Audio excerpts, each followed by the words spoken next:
आज के इस वीडियो में हम आपको बताएंगे टू बी प्लस में वर्ब की थर्ड फॉर्म का प्रयोग कैसे करते हैं। इतना सा ये पैसिव स्ट्रक्चर है।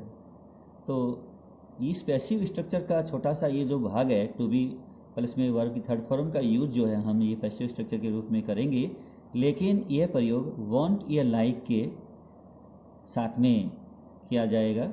तो ये मैं आपको बता दूं। सबसे पहले तो आप जैसा कि ये जानते हैं, सब्जेक्ट होता है, सब्जेक्ट में नाम या किसी का नाम होता है या फिर सरनाम होता है उसके स्थान पर, ठीक है, नाउन के स्थान पर सरनाम का यूज़ किया जाता है। और उसके बाद में वांट या लाइक, वांट का मतलब है चाहना, लाइक का मतलब है पसंद है या पसंद होना, ठीक है। तो पसंद होने की अगर हिंदी है तो लाइक कीजिएगा। अगर चाहता हूँ, चाहते हैं ऐसा लिखा है, चाहने की बात आती है तो वांट लगाना है। उसके बाद में क्या करना है, सीधा ऑब्जेक्ट लगाना है। ऑब्जेक्ट में जैसे कि मान लीजिए मी मिनी मुझे, मी लिख सकते हो, यू लिख सकते हो, अस लिख सकते हो, डैम लिख सकते हो, हिम लिख सकते हो, हर लिख सकते हो, इट भी लिख सकते हो, या किसी चीज़ को लिख सकते हो। जैसे मान लीजिए बाइक्स लिख सकते हो, टैक्सी लिख सकते हो, ठीक है, हाउस लिख सकते हो, ठीक है। जिस भी चीज़ के बारे में आपको बोलना है उस चीज़ को यहाँ लिख सकते हो, ना डायरेक्ट या इनडायरेक्ट या इनडायरेक्ट ऑब्जेक्ट को लिख सकते हो।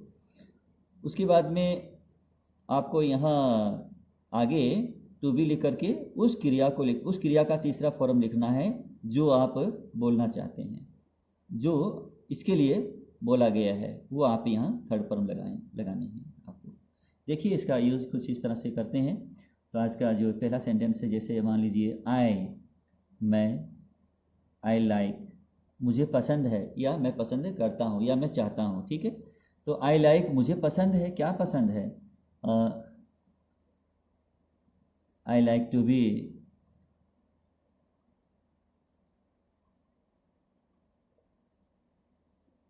Respected, I like to be respected, मुझे पसंद है टू बी रिस्पेक्टेड, सम्मान किया जाना, ठीक है। सम्मानित होना या सम्मान किया जाना मुझे पसंद है। मुझे पसंद है, मुझे अच्छा लगता है जब कोई मेरा सम्मान करता है, ठीक है। सम्मानित होना या सम्मानित किया जाना मुझे पसंद है, ये इसमें है। देखिए अगला सेंटेंस। तो ये खुद के बारे में बोला गया है, तो हमें ऑब्जेक्ट की आवश्यकता यहाँ नहीं पड़ी, सीधा ही हमने लाइक के बाद में टू बी थर्ड फॉर्म का यूज़ कर दिया। खुद के लिए बोलना है तो एक बार तो आएगा लाइक, तो अब यहाँ दोबारा अब मी नहीं करना है, ठीक है। अगर कुछ अलग है तो लिख सकते हैं। देखते हैं अगला। जैसे मान लीजिए वांट के अर्थ में अगर लेके चलें, आई वांट, अब की बार इसकी हिंदी है मैं चाहता हूँ। I want him to be sent. I want, मैं चाहता हूँ, हिम टू बी सेंट, कि उसको भेजा जाए, उसे भेजा जाए, ठीक है। तो उसे भेजा जाए, इतना ही है।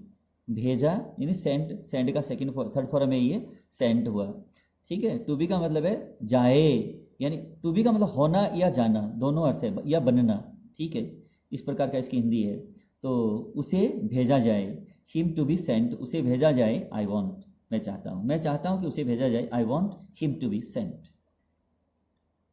अगला सेंटेंस देखिए। जैसे अब मैं यहाँ लिखता हूँ, अब जैसे इसका ही नेगेटिव करता हूँ मैं, आई डोंट वांट, मैं नहीं चाहता हूँ। आई डोंट वांट, मैं नहीं चाहता हूँ, क्या नहीं चाहता हूँ मैं, माई टाइम। अब टाइम के नाउन है, माई क्या है, ये एडजेक्टिव है, क्या एडजेक्टिव है, पजेसिव एडजेक्टिव है, ये संबंधवाचक विशेषण है ये। I don't want my time to be wasted, मैं नहीं चाहता हूँ, आई डोंट वांट, मैं नहीं चाहता हूँ, my time to be wasted, कि मेरा समय बर्बाद हो, मेरा समय बर्बाद हो, माई टाइम, मेरा समय, टू बी वेस्टेड, बर्बाद चला जाए, ये मैं नहीं चाहता हूँ। देखिए अगला सेंटेंस देखिए। जैसे कि अब मैं आपको थोड़ा सा इसी टेंस में इंट्रोगेटिव बताऊँ कि आपको समझ में आएगा। Do you want them, do you want them to be do you want them to be dis disgraced. Do you want, क्या तुम चाहते हो, देम टू बी डिस्ग्रेस्ड, कि उनकी बदनामी हो, कि वे कलंकित हों। तो ये प्रश्नवाचक है।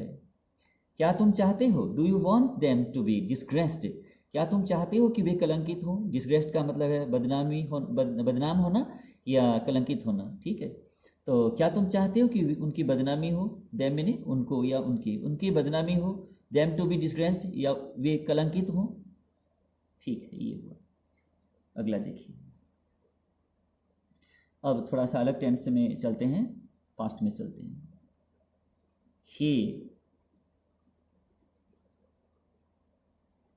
ही डिडंट वांट, वह नहीं चाहता था। ही डिडंट वांट, ये पास्ट डेफिनेट का नेगेटिव है। He didn't want me, he didn't want me to be, वह नहीं चाहता था कि मी to B progressed,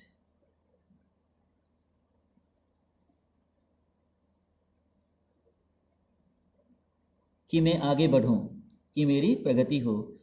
he didn't want, वह नहीं चाहता था, मी टू बी प्रोग्रेस्ड, कि मेरी उन्नति हो या मैं आगे बढ़ूं, मेरी प्रगति हो, वह नहीं चाहता था ऐसा।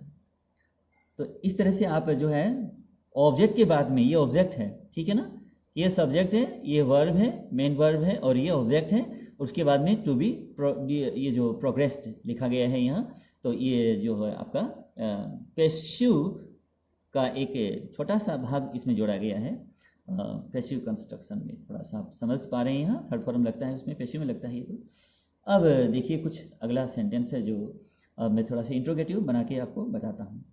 डिड ही वांट, क्या वह चाहता था।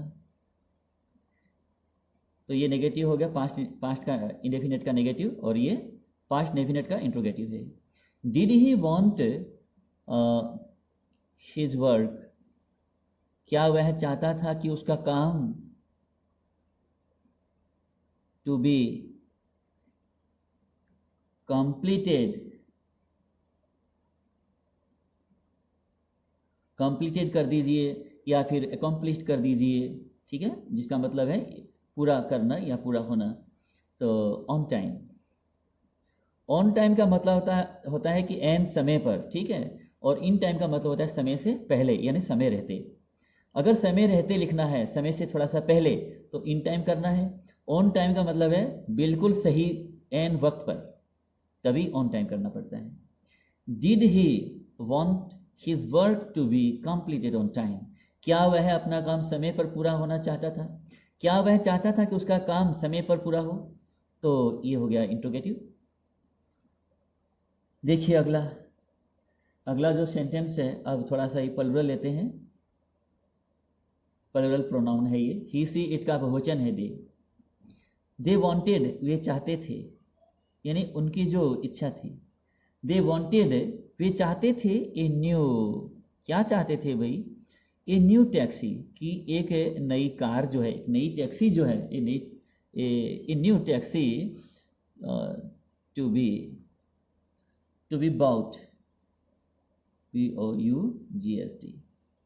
छोटी चीज़ को खरीदने के लिए हम परचेज का यूज़ करते हैं, बड़ी चीज़ों को खरीदने के लिए बाय या बाउट का यूज़ करते हैं। छोटी चीज़ खरीदने हैं आपको, जैसे कि मान लीजिए टीवी सेट खरीदना है, घड़ी खरीदनी है, या कोई सब्जी खरीदनी है, जैसे ये छोटी चीज़ें होती हैं। तो ये चीज़ें खरीदनी है, छोटी चीज़ें खरीदनी है, तो आप परचेज का यूज़ करें, परचेज वर्ब का यूज़ कर सकते हैं। जैसे मकान खरीदना है, बड़ी बिल्डिंग खरीदनी है, कार खरीदनी है, बड़ी बड़ी चीज़ें खरीदनी है, प्लॉट खरीदना है, तो बड़ी चीज़ें हैं। तो बड़ी चीज़ों को खरीदने के लिए आप बाय या बाउट का यूज़ करें, तो ये बड़ी चीज़ों के लिए होता है। इनमें ये डिफरेंस है। पूरा ध्यान दीजिएगा, टिकेगा वो सीखेगा, आप पूरा ध्यान दीजिएगा और सीखिएगा। देखिए उसके बाद में पूरा वीडियो देखना चाहिए और सीखना चाहिए। सी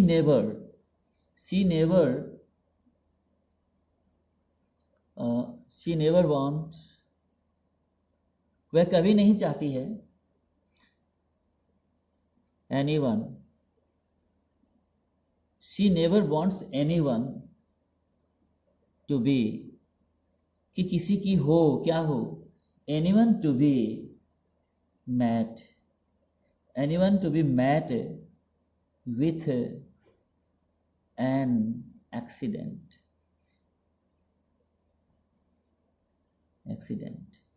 she never wants anyone to B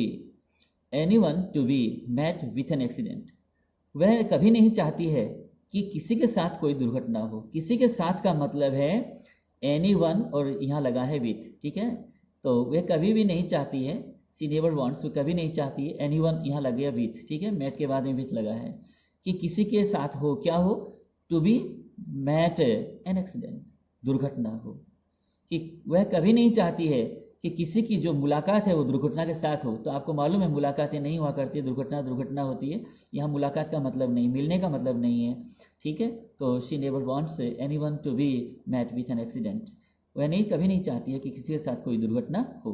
दुर्घटना होने के अर्थ में हम मैट का ही यानी मीट का यूज़ करते हैं, मीट विथ एन एक्सीडेंट यानी कि दुर्घटना होना किसी का, तो ये सब यूज होता है। तो आप पूरा ध्यान दीजिएगा इंग्लिश को, हर एक बार जितने भी मैंने सेंटेंसेस में समझाए हैं आपको पूरी तरह से समझ में आ गया होगा, और मुझे उम्मीद है कितने तो समझ में आ ही गया होगा। हर एक वाक्य पर आप ध्यान दीजिएगा, सीखिएगा, और मेरे इस वीडियो को ज़्यादा से ज़्यादा लाइक कीजिएगा और शेयर भी कीजिएगा। Thank you.